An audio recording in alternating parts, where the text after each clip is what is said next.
Hello दोस्तों, नमस्कार। अड्डा 24 में आपका स्वागत है। आज अड्डा 24 के यूट्यूब चैनल पर कुछ नई शुरुआत की जा रही है। ये शुरुआत हो सकता है आपके लिए फायदेमंद हो, तो इससे संबंधित दो बातें बता दे रहा हूँ। ये आपका 67वीं बीपीएससी के लिए चालू किया जा रहा है, जिसके लिए आपको शुक्रवार, शनिवार और रविवार इस चैनल पे आपको विजिट करना होगा और आपको यहाँ पे बिहार स्पेशल जीके और बिहार करंट अफेयर की वीडियोस प्रोवाइड करवाई जाएंगी और उन वीडियो से संबंधित जो भी पीडीएफ्स होंगे वो आपको हमारे टेलीग्राम ग्रुप पे दिया जाएगा। आज आपके सामने कुछ प्रश्नों को लेकर आया हूँ एक डेमो के रूप में। आप इन्हें देखेंगे और समझेंगे कि किस प्रकार से आपको यहाँ पे कुछ मॉक करवाए जाएंगे। और अगर इन प्रश्नों का उत्तर आपको पता हो तो आप कमेंट बॉक्स में नीचे इसका आंसर कर सकते हैं और हमारे टेलीग्राम से जुड़कर आप इसके पीडीएफ्स को प्राप्त कर सकते हैं। चलिए आगे बढ़ते हैं और देखिए किस प्रकार से आपको शुक्रवार, शनिवार और रविवार को बिहार स्टेशन मिलेगा। ये है आपके पास पहला प्रश्न, संविधान से है। क्योंकि आज मैं डेमो दे रहा हूँ इसलिए संविधान से मैंने शुरू किया है। पहला प्रश्न है, भारत में पंचायती राज प्रणाली संविधान के किस अनुच्छेद के निर्देश के अंतर्गत शुरू की गई है? इसके कुछ ऑप्शंस है, ये देखिए। अनुच्छेद 32, अनुच्छेद 40, अनुच्छेद 48 और अनुच्छेद 44। आपको इसका सही आंसर पता लगाना है। अगर सही आंसर आपको पता है तो कमेंट में नीचे आप कमेंट करेंगे इसका सही आंसर, जो भी आपको पता है। अगर नहीं पता है तो मैं आपको बताता हूँ, इसका सही आंसर है अनुच्छेद 40। अनुच्छेद 40 से रिलेटेड जो भी फैक्ट्स हैं आप यहाँ पे देख सकते हैं।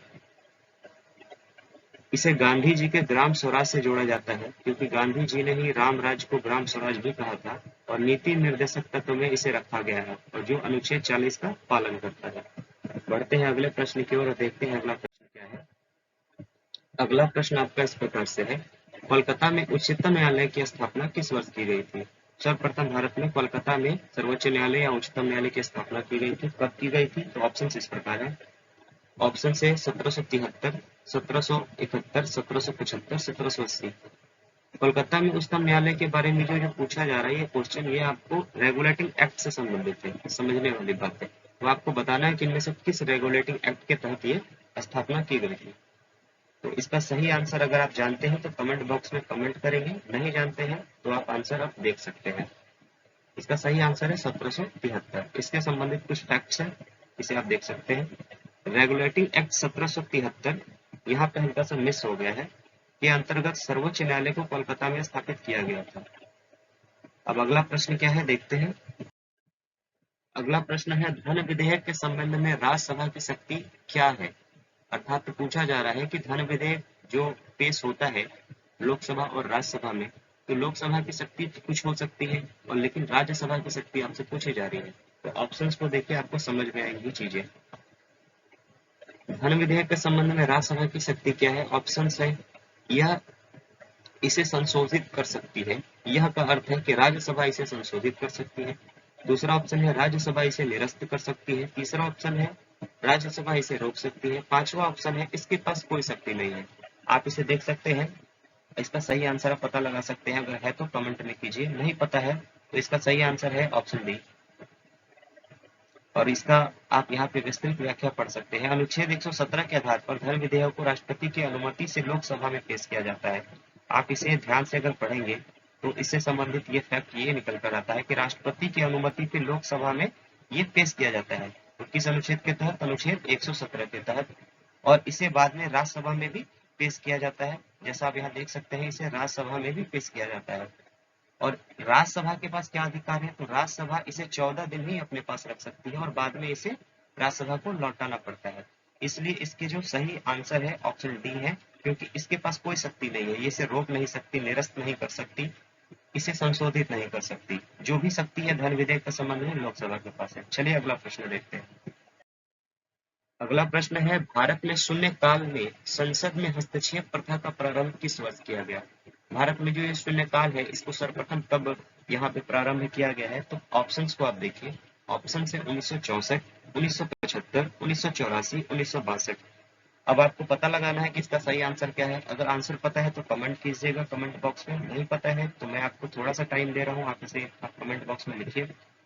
चलिए मैं इसका आंसर आपको बताता हूँ। इसका सही आंसर है 1962। इससे संबंधित कुछ व्याख्या है, इसे आप पढ़ सकते हैं। प्रश्नकाल के ठीक बाद के काल को शून्यकाल कहा जाता है, जो भारत की संसदीय व्यवस्था की देन है, जो 1962 से समाचार पत्र के द्वारा नाम दिया गया है। ये जो शून्यकाल का नाम आता है, आपने एक प्रश्न पढ़ा होगा, ये शून्यकाल किस देश की देन है? ये किसी भी देश की देन नहीं है, ये भारत की ही देन है। और इसे जो क्या किया गया है, आप यहाँ पे थोड़ा सा पढ़ सकते हैं, 1962, ये आप देख रहे हैं समाचार पत्र के द्वारा लिया गया है, समाचार पत्रों में ये उल्लेख किया गया होगा, वहीं से इन्हें उठाया गया है। और शून्यकाल की जो अवधि होती है 1 घंटे की होती है, ये आप लोग जानते हैं, बेसिक प्रश्न है, बहुत सारे परीक्षाओं में पूछी जाती है। तो ये आपका ये प्रश्न क्लियर हो गया। बढ़ते हैं अगले प्रश्न की ओर। अगला प्रश्न है, मंत्री परिषद सामूहिक रूप से किसके प्रति उत्तरदायी होती है? बहुत ही जाना माना क्वेश्चन है, आप लोग भी जानते हैं इसको, बहुत ज्यादा परीक्षाओं में पूछा जाता है। इसके ऑप्शंस देखिए, लोकसभा, राज्यसभा, राष्ट्रपति, प्रधानमंत्री। मंत्री परिषद जो होती है, ये किसके प्रति उत्तरदायी होती है? मंत्री परिषद की बात हुई है तो थोड़ी सी बात आप ये जान लें, मंत्री परिषद अलग चीज होती है, मंत्रिमंडल अलग चीज होती है। मंत्रिमंडल में सिर्फ कैबिनेट मंत्री होते हैं, लेकिन मंत्री परिषद में 3 प्रकार के मंत्री होते हैं, कैबिनेट मंत्री, राज्य मंत्री, उप मंत्री। तो आपको हमेशा समझना है, बहुत सारे स्टूडेंट को लगता है कि मंत्री परिषद और मंत्रिमंडल अलग है, लेकिन बिल्कुल ये अलग है, एकदम एक नहीं है। मंत्री परिषद में याद रखना है कि 3 चीजें होती है, कैबिनेट मंत्री, राज्य मंत्री, उप मंत्री। लेकिन मंत्रिमंडल की बात होगी तो सिर्फ कैबिनेट मंत्री। और किसी भी अच्छे जितने भी हमारे विभाग होते हैं, हमारे मंत्रियों के, वो कैबिनेट मंत्री के पास ही होता है। स्वतंत्र प्रभाव सिर्फ राज्य मंत्रियों के पास होता है, और राज्य मंत्री एक प्रकार से कैबिनेट मंत्री की सहायता के लिए होते हैं।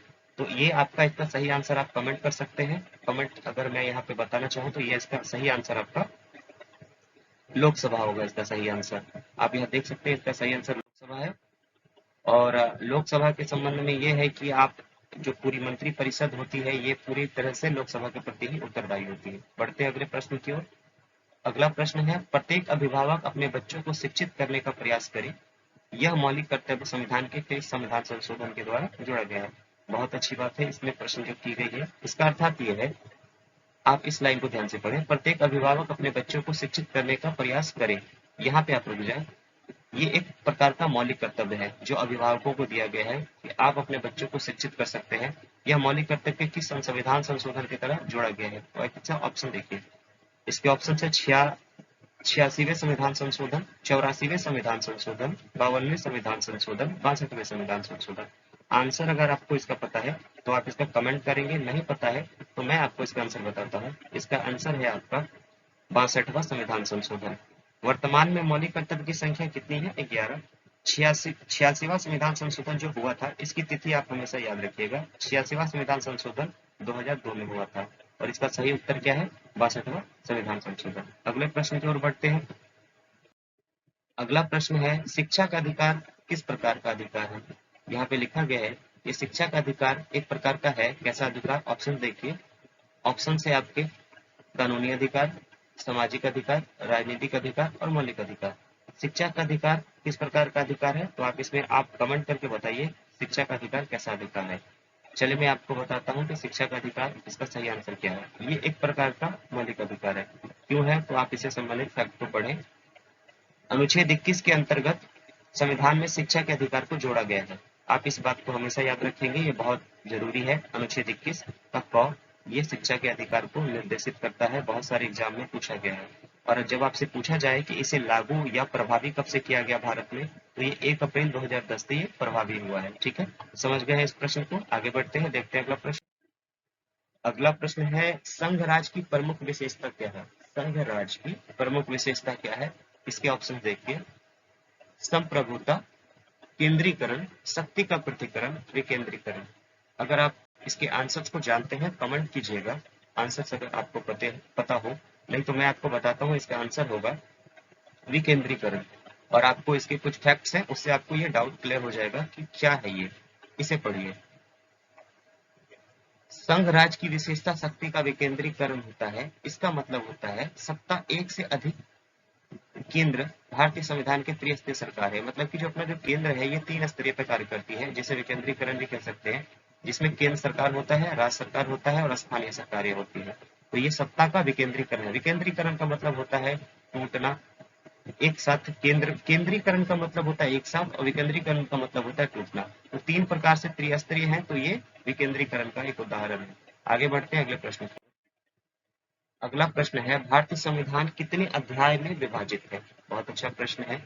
मैंने यहाँ पे अध्याय वर्ड का इस्तेमाल किया है, बहुत लोग कंफ्यूज हो सकते हैं। ऑप्शन को देखिए, आपका क्लियर हो जाएगा।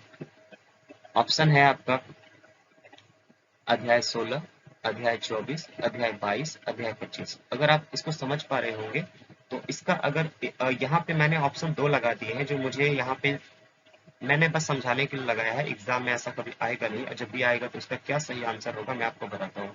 आप इसके कुछ फैक्ट्स को पढ़ें। वर्तमान में भारतीय संविधान में 25 अध्याय है, इसे ही हम लोग भाग बोलते हैं, इसे ही हम लोग भाग बोलते हैं। ये आपका वर्तमान में 25 है, और अभी अगर प्रीवियस आप देखेंगे तो 22 था और 3 को बढ़ा दिया गया है। 3 में क्या बढ़ गया है, तो 22 का क, 22 का ग और 22 का घ। इसीलिए अब इसका सही उत्तर जो आता है, आपको किसी भी परीक्षा में आप जाएंगे, और अभी खास करके यूपी पीसीएस में इसे पूछा गया था, और रेलवे के भी किसी परीक्षाओं में इसे पूछा गया है। तो इसका सही आंसर जब भी आप टिक करेंगे अब, तो ये भाग अब 25 हो चुका है। बढ़ते हैं अगले प्रश्न की ओर और देखते हैं अगला प्रश्न।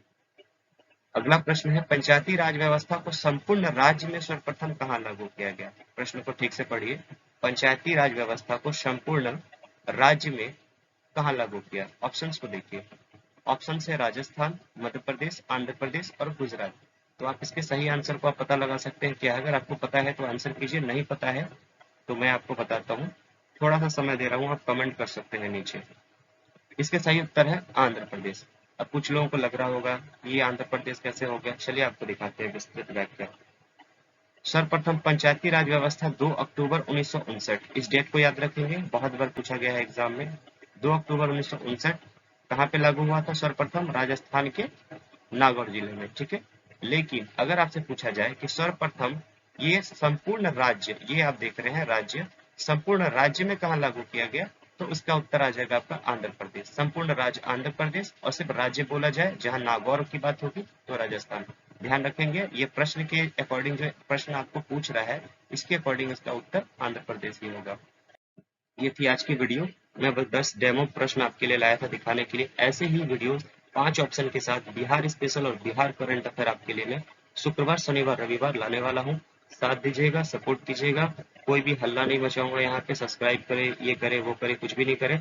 पढ़ना है, जो अपना काम है वो करना है। इसका अगर पीडीएफ चाहिए तो टेलीग्राम ज्वाइन कर लीजिएगा, क्योंकि मैं इस वीडियो के डिस्क्रिप्शन में मैं आपको वहाँ पे आप लिंक दे दे रहा हूँ टेलीग्राम का, उसको आप ज्वाइन कीजिए, ठीक है।